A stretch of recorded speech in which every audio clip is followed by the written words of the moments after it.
Hay noches en que el viento de la Sierra Madre parece arrastrar consigo algo más que el aroma a pino y tierra húmeda. Trae un eco, un susurro helado que se enreda en los recovecos de mi memoria y me recuerda por qué vine a este rincón olvidado de Nuevo León.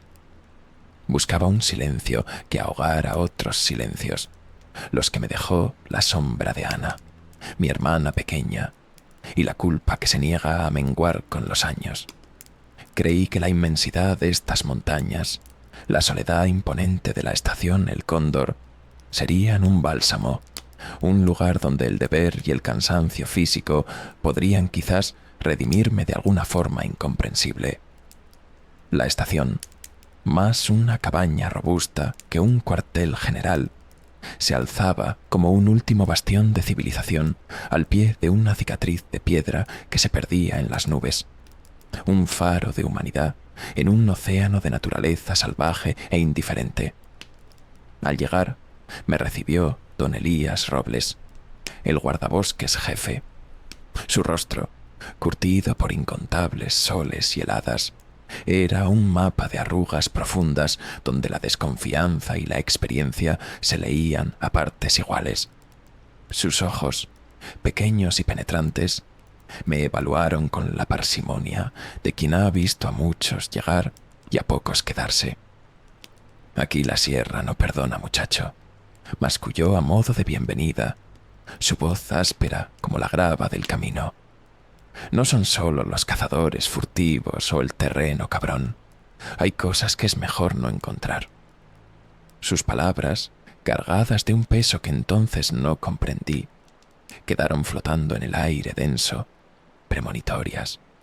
Luego estaba Ricardo, o Rico como todos le llamaban, un joven de la zona, apenas unos años menor que yo, con una sonrisa fácil que contrastaba con la severidad de don Elías y una energía que parecía brotarle de la misma tierra que pisaba. Rico conocía cada sendero, cada cañada, cada murmullo del bosque como si fueran extensiones de su propio ser. Su abuela, decía, le había contado todas las historias antiguas, los secretos que la montaña guardaba para aquellos dispuestos a escuchar. Hablaba de los acechadores de la noche, criaturas sombrías que se deslizaban entre las sombras, dejando tras de sí un rastro de miedo y ganado exangüe. Yo, con mi bagaje de ciudad y mi escepticismo aprendido, sonreía con indulgencia, atribuyendo sus relatos al folclore local, a la necesidad humana de poblar la oscuridad con fantasmas. Pero en sus ojos, cuando narraba estas leyendas junto al fuego crepitante de la chimenea, había una convicción tan genuina, tan visceral, que una semilla de inquietud comenzaba a germinar en mi interior, muy a mi pesar.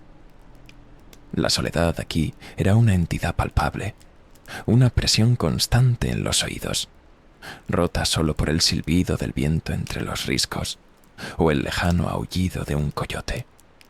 Las luces de Monterrey, visibles en noches despejadas como un resplandor enfermizo en el horizonte, solo acentuaban nuestra lejanía, nuestra insignificancia ante la magnitud de la naturaleza. Mi deber era patrullar, vigilar, proteger este fragmento de mundo salvaje. Un deber que abracé con la desesperación de quien se aferra a un salvavidas, esperando que la rutina y el esfuerzo físico purgaran la congoja que me ahogaba el pecho cada vez que cerraba los ojos y veía el rostro sonriente de Ana, justo antes de que todo se volviera oscuridad.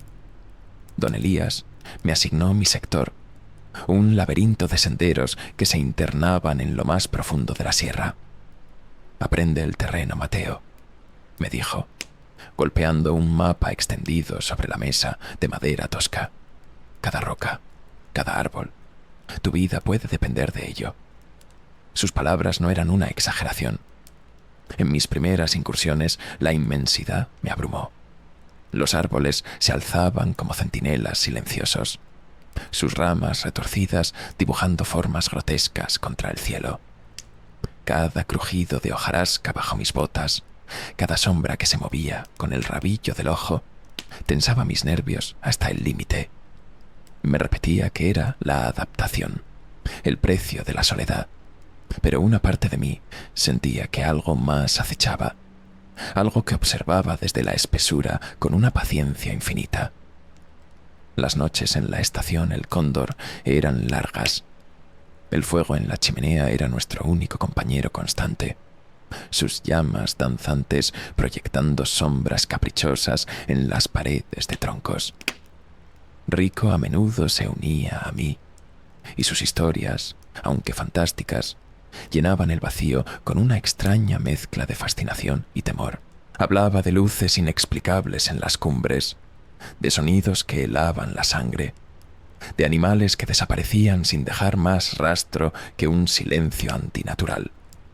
Don Elías, por su parte, solía retirarse temprano, con un gruñido sobre cuentos de viejas y la necesidad de estar alerta al amanecer. Pero a veces lo sorprendía mirando el fuego con una expresión indescifrable, como si él también hubiera escuchado esos susurros en el viento. Aún así, intentaba aferrarme a la lógica, a la explicación racional.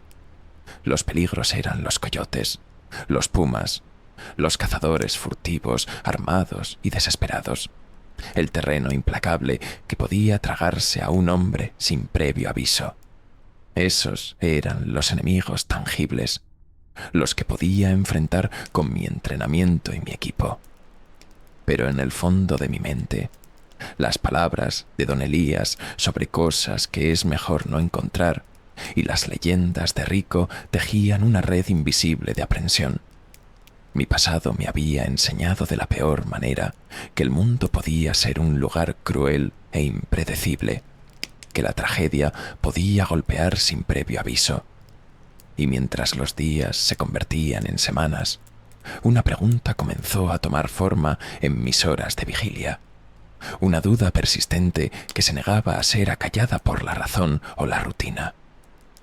¿Qué era exactamente aquello que la abuela de Rico llamaba los acechadores de la noche? ¿Y por qué cada vez que Rico pronunciaba ese nombre, sentía un escalofrío que no tenía nada que ver con el aire frío de la montaña? Presentía, con una certeza que me oprimía el pecho, que estaba al borde de descubrir algo para lo que ninguna preparación, ningún entrenamiento podría haberme servido jamás. La sierra guardaba sus secretos con celo, y yo, en mi ignorancia, apenas comenzaba a arañar la superficie de un misterio mucho más antiguo y oscuro de lo que podía imaginar. El recuerdo de Ana, su fragilidad, su risa perdida, se entrelazaba con la inminencia de lo desconocido, creando un nudo de angustia en mi garganta. Estaba buscando redención en el lugar equivocado. ¿O era este aislamiento, esta tensión constante, una forma de penitencia autoimpuesta? Lo único seguro era que la tranquilidad que había venido a buscar se me escapaba como agua entre los dedos.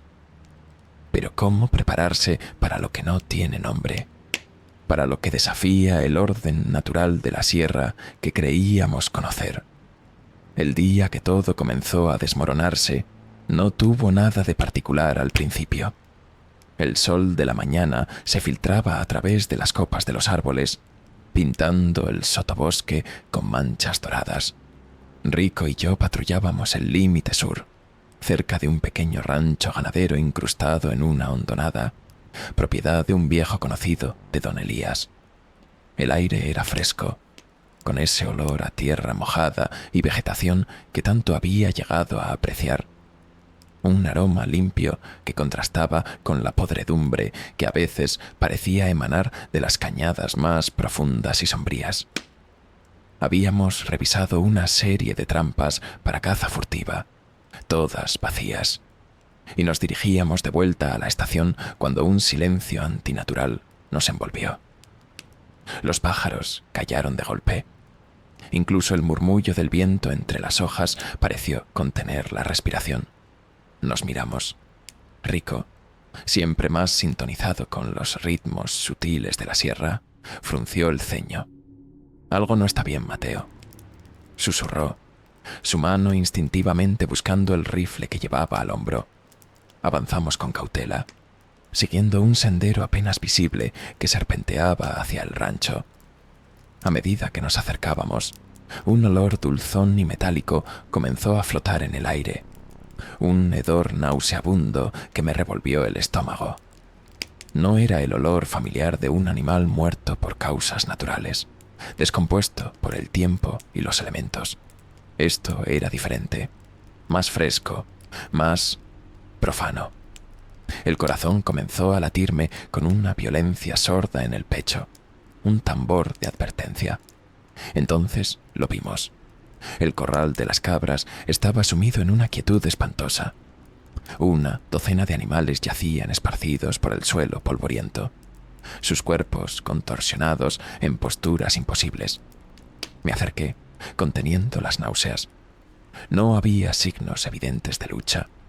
No la carnicería desgarrada que dejaría un puma o una jauría de coyotes. En el cuello de cada cabra, justo sobre la yugular, había 2 pequeñas perforaciones, limpias, casi quirúrgicas.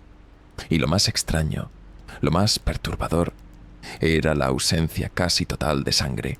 El suelo alrededor de los cadáveres estaba seco, inmaculado, como si la vida misma hubiera sido succionada de ellos de una forma metódica y eficiente. Rico se quedó paralizado, su rostro pálido como la cera. Sus labios se movían, pero ningún sonido salía de ellos. Finalmente, logró articular una palabra, un susurro ahogado que apenas pude oír. Chupacabras. La palabra resonó en el silencio opresor del lugar con la fuerza de una sentencia. Miré a mi alrededor, buscando una explicación lógica, cualquier cosa que desmintiera la creciente certeza que se apoderaba de mí. El suelo estaba cubierto de huellas, pero no eran de ningún animal que yo conociera. Eran alargadas, con 3 garras afiladas y una especie de espolón trasero, impresas con una claridad inquietante en la tierra blanda. Demasiado grandes para un ave de rapiña, demasiado extrañas para cualquier depredador conocido de la región. Cuando don Elías llegó, alertado por nuestra llamada de radio, su rostro curtido se contrajo en una mueca de incredulidad y algo más, algo parecido al temor. Examinó los cuerpos, las huellas, el silencio sepulcral del lugar. Intentó racionalizarlo, como siempre. Coyotes, quizás un puma extraviado y enfermo, dijo, pero su voz carecía de convicción. Sus ojos, sin embargo, no mentían. Veían lo mismo que nosotros. Algo antinatural, algo que desafiaba toda explicación lógica. La forma en que evitaba mirar directamente las perforaciones en los cuellos de las cabras, la manera en que su mano temblaba ligeramente al señalar las huellas, todo delataba una profunda perturbación. El recuerdo de mi hermana, Ana, me golpeó con la fuerza de un puñetazo en el estómago. La visión de aquellos cuerpos inertes, la sensación de una violencia fría y calculada, me transportó a aquel otro día, a la impotencia helada que sentí al verla tendida, sin vida, víctima de una negligencia que en parte yo no había sabido evitar. La culpa, siempre latente, resurgió con una virulencia renovada. Si no podía proteger ni siquiera a unas cabras de una amenaza desconocida, ¿cómo podría algún día perdonarme por no haber estado allí para Ana? La sierra, que había buscado como refugio, comenzaba a mostrarme un rostro mucho más siniestro. Rico seguía murmurando para sí, fragmentos de las historias de su abuela, oraciones entrecortadas. Ellos drenan la vida, no dejan rastro, cazan en la oscuridad. Sus palabras, antes simples cuentos folclóricos, ahora adquirían un peso aterrador, una verosimilitud que me helaba la sangre. Don Elías ordenó que documentáramos todo, que tomáramos muestras. pero su pragmatismo habitual parecía forzado, una máscara frágil sobre un miedo ancestral que comenzaba a aflorar. Sabía, o al menos intuía, que esto no era obra de ningún depredador común. Esto era diferente. Esto era una declaración. Mientras el sol comenzaba a descender, tiñendo el cielo de un naranja sangriento, la atmósfera en el rancho se volvió aún más opresiva. Cada sombra parecía alargarse de forma antinatural. Cada susurro del viento parecía llevar consigo un aviso. Sentía la piel de gallina, una sensación de ser observado por ojos invisibles desde la espesura del bosque que rodeaba el claro. No eran los ojos de un animal curioso, sino la mirada fría y calculadora de un cazador que evalúa a su presa. La tranquilidad de la sierra se había hecho añicos, reemplazada por una tensión palpable, una promesa de violencia inminente. Antes de irnos, mientras cubríamos los cuerpos de las cabras con lonas, noté algo más. Un leve olor sulfuroso, casi imperceptible, flotaba en el aire cerca de donde las huellas eran más profundas. No era el olor a descomposición, sino algo químico, extraño, que me hizo arrugar la nariz. Cuando se lo mencioné a Rico, asintió sombríamente. «Es su aliento», dijo en voz baja, «el aliento del infierno». Aquella tarde, al abandonar el rancho bajo un cielo que se teñía de un violeta enfermo, supe que algo ancestral y famélico había despertado en la sierra, y que de alguna manera ya nos había olido. La cacería, aunque aún no lo sabíamos del todo, acababa de comenzar. Los días que siguieron a la masacre en el rancho se tiñeron de una ansiedad constante, una vigilia perpetua que se adhería a nosotros como una segunda piel. Las noches en la estación El Cóndor ya no eran un remanso de paz. El crepitar del fuego no lograba disipar la sensación de que algo nos acechaba desde la oscuridad exterior, justo al otro lado de las delgadas paredes de madera. Mis sueños se poblaron de sombras escurridizas con ojos rojos como brasas y del rostro pálido de Ana, suplicándome que la salvara de garras invisibles. Despertaba empapado en sudor frío, el corazón martilleándome en el pecho, convencido de haber escuchado arañazos en la puerta o silbidos agudos que el viento parecía traer desde las profundidades del bosque. Rico, aunque visiblemente afectado, se convirtió en una fuente inesperada de fortaleza y conocimiento. Compartió conmigo todo lo que su abuela le había enseñado sobre los chupacabras, o los acechadores de la noche, como ella los llamaba. No eran demonios ni espíritus, insistía, sino criaturas de carne y hueso, aunque de una naturaleza esquiva y terrible. Cazaban en manada, me explicó, utilizando tácticas de emboscada y una astucia que superaba a la de cualquier animal conocido. Sus silbidos y chasquidos no eran simples ruidos. Los usaban para comunicarse, para coordinar sus ataques, para confundir y separar a sus presas, a veces incluso imitando vagamente sonidos familiares para atraer a los incautos.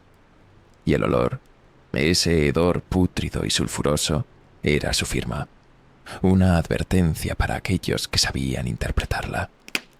Don Elías, por su parte, intentaba mantener una fachada de normalidad, pero la tensión en sus hombros y la forma en que sus ojos escudriñaban constantemente la línea de árboles delataban su creciente inquietud.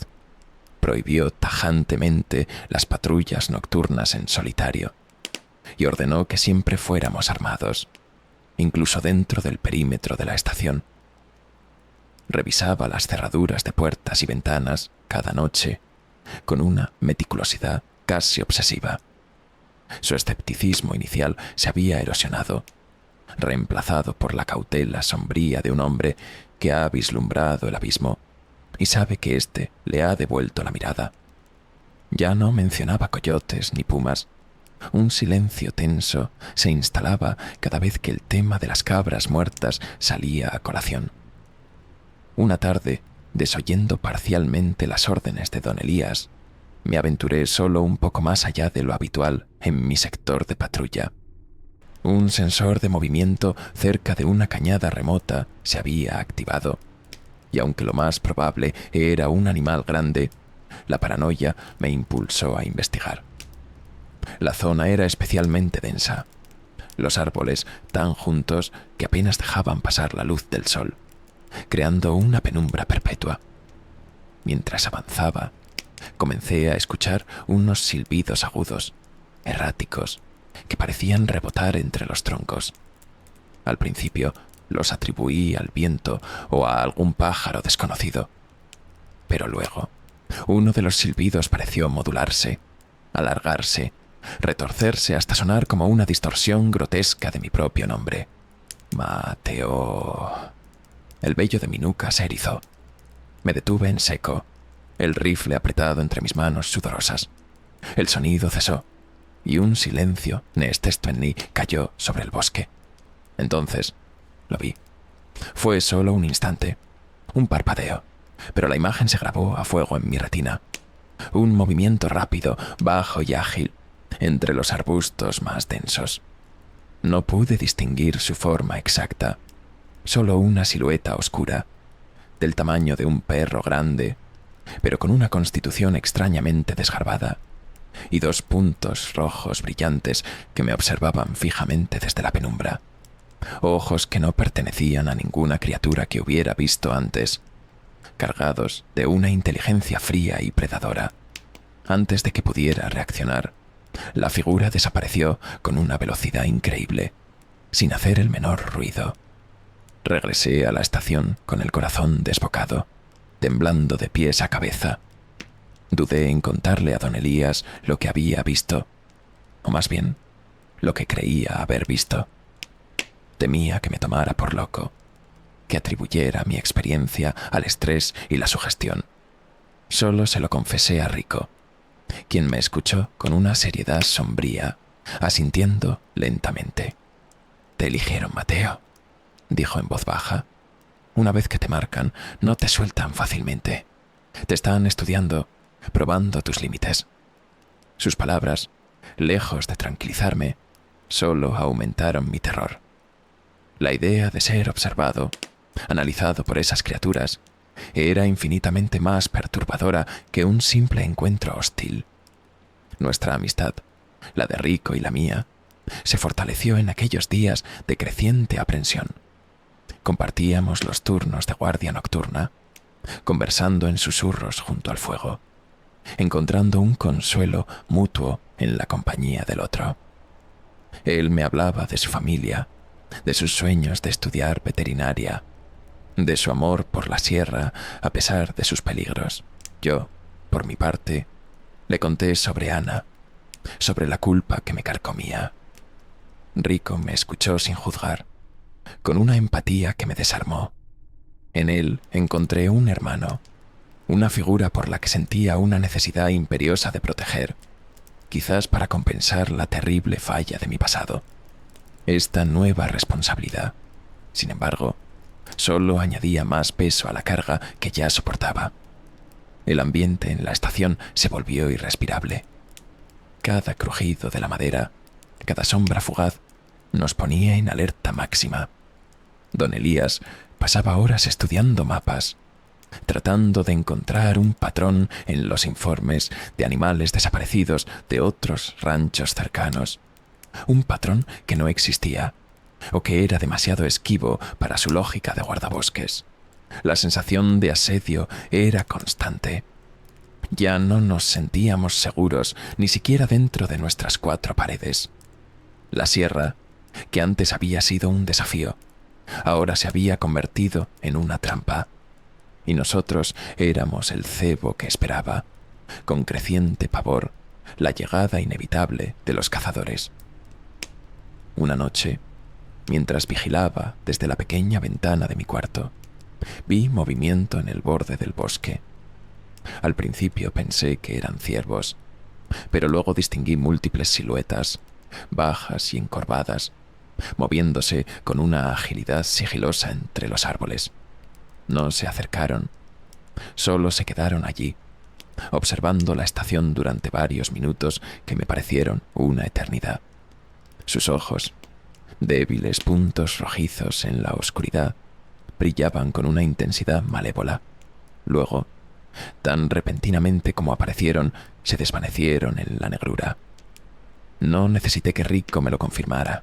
Eran ellos, los acechadores, y nos estaban haciendo saber que estaban allí, pacientes, esperando el momento oportuno. La sierra ya no era un simple telón de fondo, era un depredador paciente, y nosotros, la presa que aún no comprendía las reglas de su cacería. La llamada de radio llegó al amanecer, rota y cargada de estática, pero el pánico en la voz del otro lado era inconfundible. Provenía del puesto de observación en el Cañón de las Ánimas, un lugar aislado donde vigilaba el viejo Benítez, un amigo y antiguo compañero de don Elías. Algo entró. Benítez no responde. Ayuda.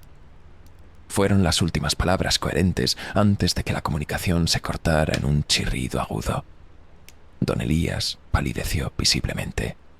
Sin mediar palabra, tomó su rifle y nos hizo una señal para que lo siguiéramos. El viaje hasta el cañón fue una tortura silenciosa, cada kilómetro recorrido aumentando la opresión en mi pecho. El sol apenas comenzaba a despuntar, pero el aire ya se sentía pesado, cargado de una amenaza invisible. Encontramos el puesto de Benítez en un estado de caos absoluto. La puerta había sido arrancada de sus goznes, los muebles volcados, y un rastro de sangre oscura manchaba el suelo de tierra. Del viejo Benítez no había ni rastro, solo su rifle abandonado y una única bota desgarrada cerca de la entrada. Pero las huellas estaban por todas partes, frescas, inconfundibles. Huellas de 3 garras, múltiples juegos de ellas, indicando que no había sido uno, sino varios atacantes.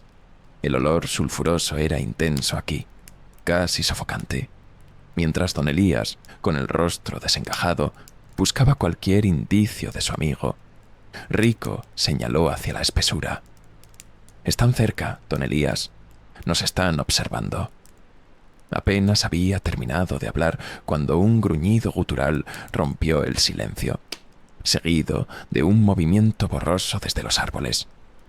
Una de esas criaturas, más grande y oscura que la que había visto antes, saltó sobre don Elías, derribándolo con una fuerza brutal. Sus garras se hundieron en la pierna del viejo guardabosques, que soltó un grito de dolor y sorpresa. Rico reaccionó con una velocidad asombrosa, disparando su rifle. La bala pareció darle a la criatura en un costado, haciéndola chillar de forma inhumana antes de retroceder hacia la maleza, pero no sin antes dejar a don Elías gravemente herido. El escepticismo que aún pudiera albergar el viejo se hizo añicos en ese instante, reemplazado por un terror puro y una agonía palpable.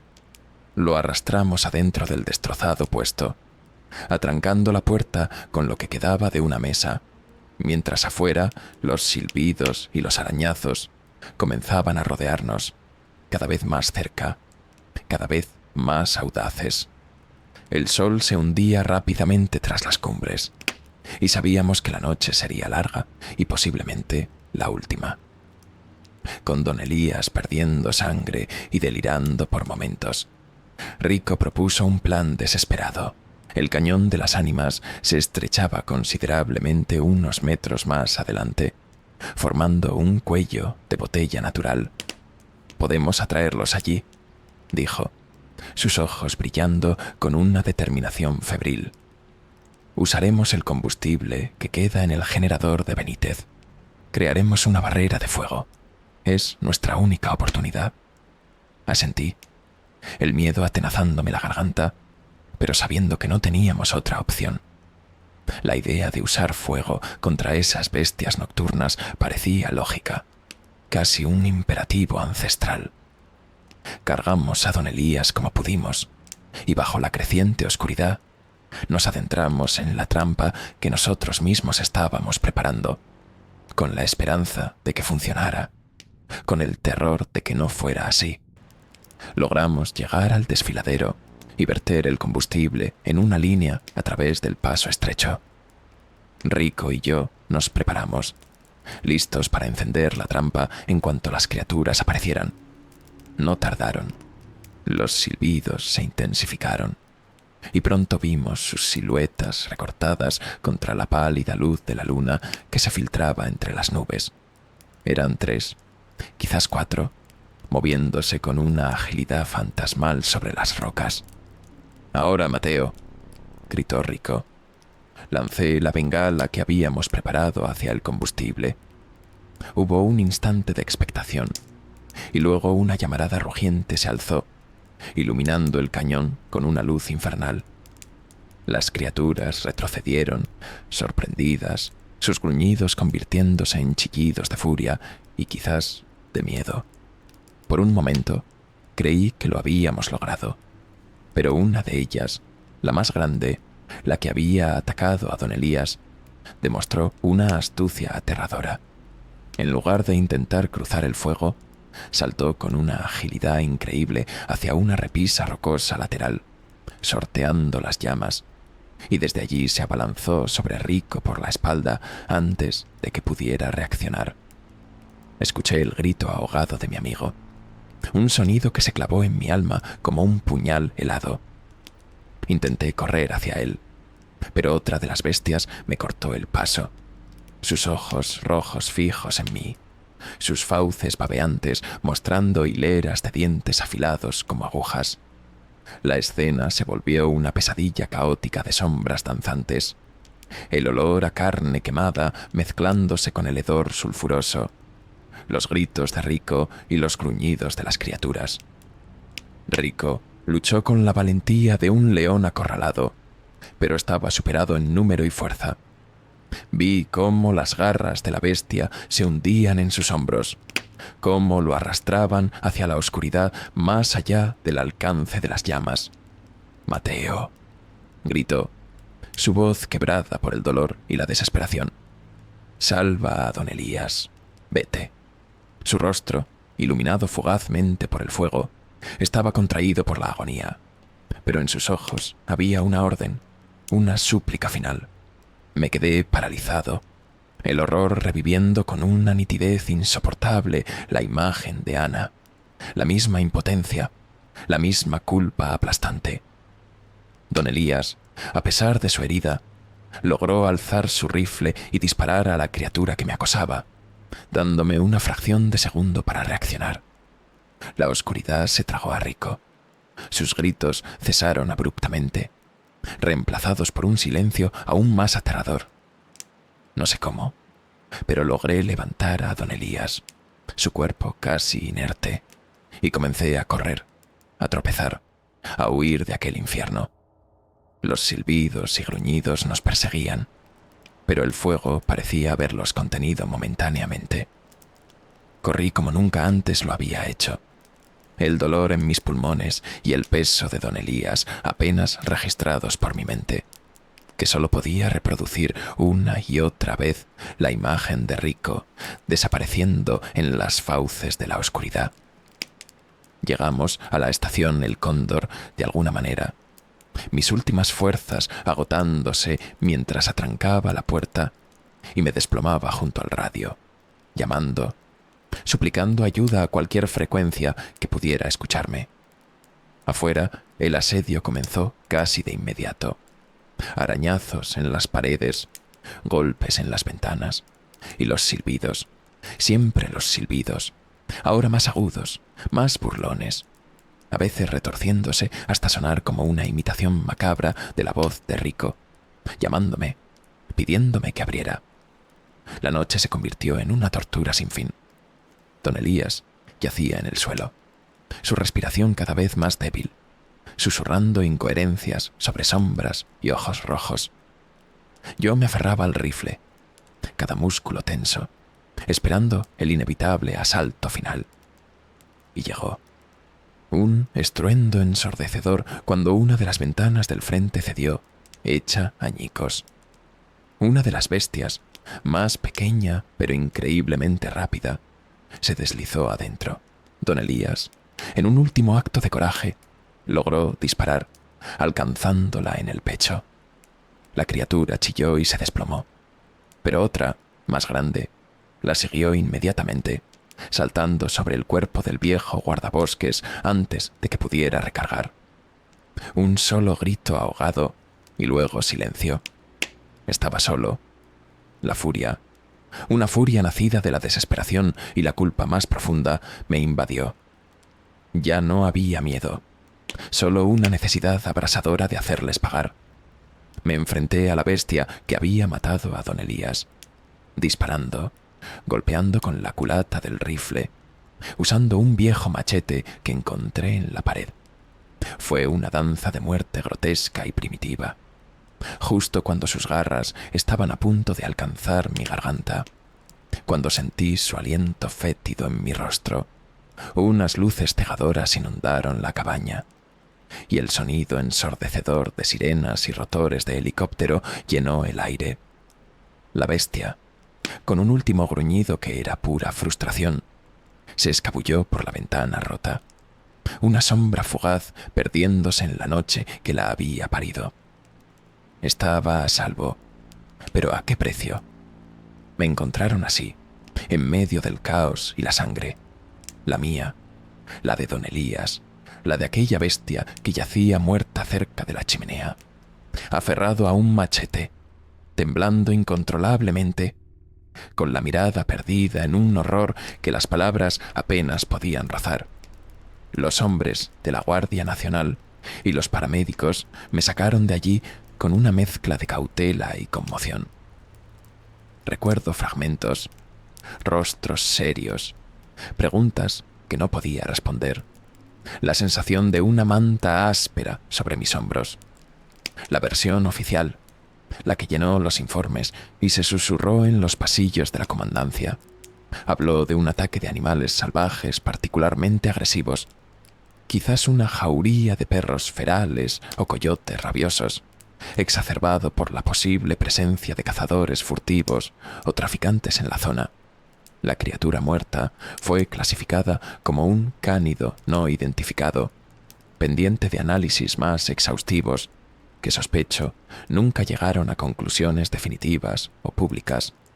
Nadie, por supuesto, creyó mi historia completa sobre acechadores de la noche, sobre seres que cazaban con inteligencia y drenaban la vida de sus víctimas. Me miraban con esa compasión reservada para los que han sufrido un trauma severo, para aquellos cuya mente ha construido fantasmas para explicar lo inexplicable. Me trasladaron a un hospital en Monterrey, donde curaron mis heridas físicas, pero las otras, las invisibles, esas se quedaron conmigo, arraigadas profundamente en mi alma. Pasé semanas en una neblina de sedantes y pesadillas recurrentes, donde los ojos rojos de las bestias se mezclaban con la última mirada de Rico y el rostro pálido de mi hermana Ana, todos ellos reprochándome mi incapacidad para protegerlos. Una vez recuperado, o al menos lo suficiente como para no ser una amenaza para mí mismo, me asignaron un trabajo administrativo en una oficina gris y anónima en el corazón de la ciudad, lejos de la sierra, lejos de los susurros del viento entre los pinos, lejos de la oscuridad primordial que había conocido.